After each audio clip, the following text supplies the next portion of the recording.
این لاستیک فرسوده را از چرخ جدا کردند تا در کارخانه تعمیر لاستیک آن را نو کنند و دوباره به کار برند. از عوامل مهم اقتصادی برای ازدیاد درآمد و تولید ثروت، صرفه‌جویی و مرمت است. کارخانه لاستیک سازی دسفول که بنابر همین اصل مسلم به وجود آمده، با فعالیت خود از خروج میلیون ها ریال بهای واردات در سال جلوگیری می کند.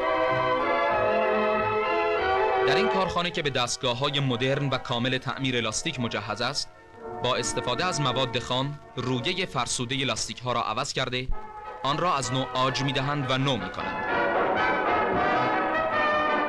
بدین ترتیب لاستیک های فرسوده دوباره نو شده مورد استفاده قرار می گیرند و پول هنگفتی که از این راه صرفه جویی می شود در پیشرفت سایر برنامه های عمرانی کشور به کار می رود.